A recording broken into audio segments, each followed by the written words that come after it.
မင်္ဂလာပါရှင်ဒီနေ့အမနဲ့တူတူဒီ eyeshadow look လေးပေါ့နော် cute ဖြစ်တဲ့ဒီ eyeshadow look လေးကိုအမနဲ့တူတူလိုက်ချေကြည့်ကြမယ်နော်ပထမဆုံးအမတို့ကမိုးပြရောင်လေးနုလေးကိုအမတို့ဒီဘက်အရှိဘက်လေးကိုနည်းနည်းချင်းစီယူပြီးတော့ချေမယ်ချေတဲ့အခါမှာ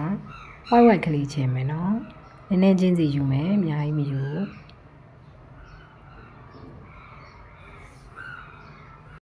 ပြီးရင်အမတို့ကဒီအနောက်ကအစွမ်းပိုင်းလေးကိုနော်အညိုလေးကိုအမတို့ချေမယ်ညိုလေးကိုချေတဲ့အခါကျရင်အခုလိုလေးဖြစ်အောင်ချေမယ်နော်ချွန်နေထားဖြစ်အောင်ပေါ့နော်နောက်ဘက်လေးကိုနည်းနည်းလေးချင်းစီယူမယ်နော်ပြီးသွားရင်ဒီအပြာလေးနဲ့ဒီအညိုလေးနဲ့တသက်စီမဖြစ်နေအောင်ဆိုပြီးတော့အမတို့ကအမပါတဲ့ brush လေးနဲ့ blend မယ်မြက်ကမှန်လေးတက်ဖို့မေ့သွားတယ်မြက်ကမှန်တက်တာမတက်တဲ့စနစ်မလေးတိကျကြည့်နော်ဒီလက်တစ်ချောင်းလေးရဒီအောက်ကိုဆွဲမယ်ဆွဲပြီးရရင်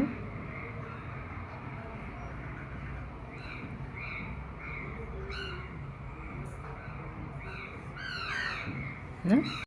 ပြီးရင်မျက်လုံးအောက်ကိုအညူရောင်လေးဆွဲမယ်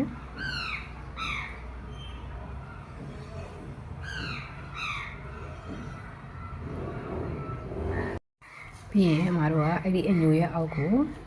နော်အလင်းလေးနည်းနည်းထည့်မယ်ပေါ့နော်အလင်းရောင်လေးပေါ့နော်ဒီတာပါတဲ့အလင်းရောင်လေးကိုအမတို့ရောင်နုလေးကိုထည့်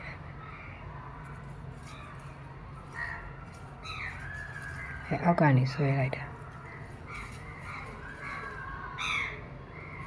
အရင်ထည့်လိုက်တယ်ပေါ့ပြီးရင်အောက်ကမျက်ရည်လေးဖော်မယ်နော်မျက်ရည်ဖော်တဲ့နေရာမှာအခုနဒီလိုလေးနည်းနည်းပြုံးမယ်ခုနအပြောင်လေးအောက်ကနေဆွဲမယ်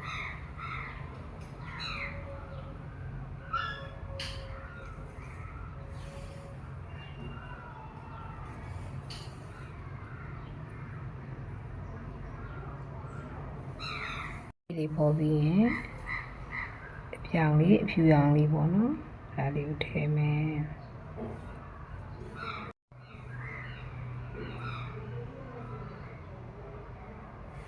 အရှိဘက်လေးပဲထည့်မယ်နော်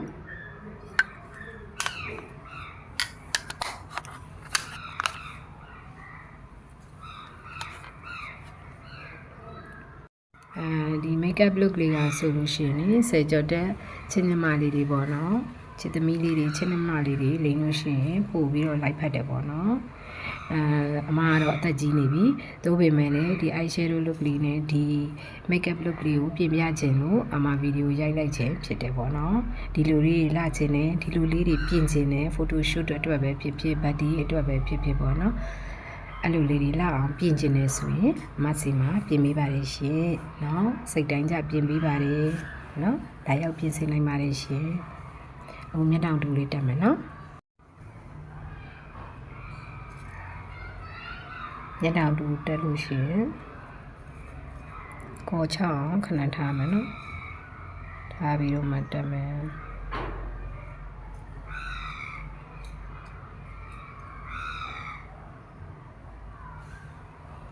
လိုက်နာတော့အလုံးဝပပလေးဝင်းလေးထုတ်မယ်ပပလေးပဲဆွဲမယ်နော် cute ဖြစ်ချင်လို့အဲ့တော့ဒီမှာတော့အမမျက်တောင်တူအရင်တက်ပြီးတော့လိုက်နာဆွဲတာဖြစ်တယ်ပေါ့နော်အကယ်မျက်တောင်တူမတက်ခင်ဆွဲချင်လဲဆွဲလို့ရပါတယ်ရှင်အဲ့တော့အမကဒီအနောက်ကဝင်းလေးကိုပပလေးပဲထုတ်မှာ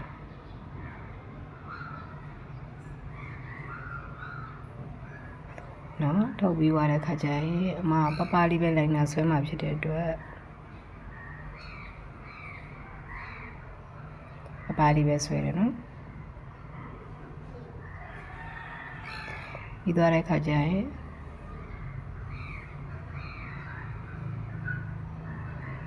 အဲ့လောက်ပဲန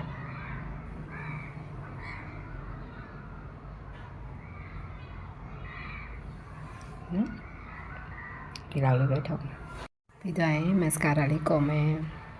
mascara ကော်တဲ့အခါလဲ့သွားမယ် mascara brush လေးကို တထက်တည်းဖြစ်သွားနော်ပြီးသွားရင်အောက်မျက်တောင်လေး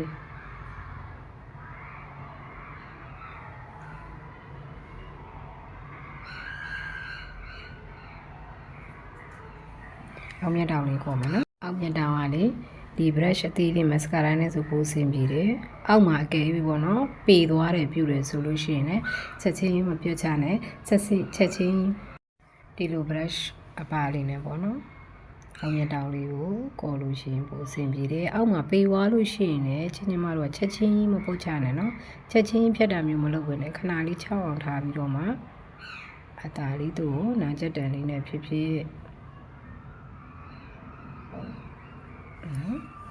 အဲ့တော့ပါနီလေးကိုလေမတို့က cute look လေးဖြစ်အောင်အခုခက်စားနေပါနီချယ်နီလေးအတိုင်းပဲမလို့ဒီအရှိသေးပဲနေမယ်နော်ချဲမယ်မိတ်ကပ်ပညာကလေဒီကနဲ့သူခေတ်နဲ့လိုက်ပေါ့နော်ထွန်းဖြစ်တဲ့အရာလေးတွေကိုပြင်တတ်အောင်လေ့ကျင့်ထားရမယ်ဝါသနာလူချင်းမလေးတွေလေ့ကျင့်လို့ရအောင်လေ့လာလို့ရအောင်အမှားပြင်ပြပြခြင်းဖြစ်ပါတယ်ရှင်ဒါကချင်းချင်းမလေးတွေပေါ့နော်ဆယ်ကျော်တဲ့ချင်းချင်းမလေးတွေလိမ့်လို့ရှိရင်ပို့ပြီးတော့ကြည်ကောင်းပြီးပို့ပြီးလာမှာဖြစ်တယ်ပေါ့နော်ပို့ပြီးချစ်ဖို့ကောင်းတဲ့ look လေးပါအမှားတောင်ပြင်ပြပေးထားတာဖြစ်တယ်အဲ့တော့ပြင်ကြည့်ကြနော်ဒီ look လေးကိုလည်းအခုအရန် trend ဖြစ်နေတဲ့ look လေးကိုပြင်ကြည့်စီခြင်းပါတယ်ရှင်ပြီးရင် highlight လေးတင်မယ် highlight လေးတင်မယ်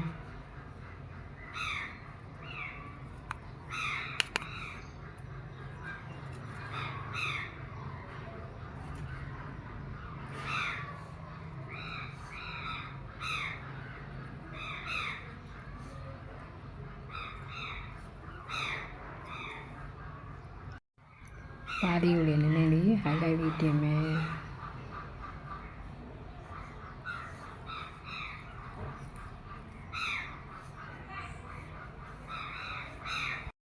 အင်ကြီးကိုတော့မကြည့်ကြနဲ့နော်အင်ကြီးလေးဖြစ်တယ်ပြီးရင် spray လေးဖြန်းပါမယ်ရန်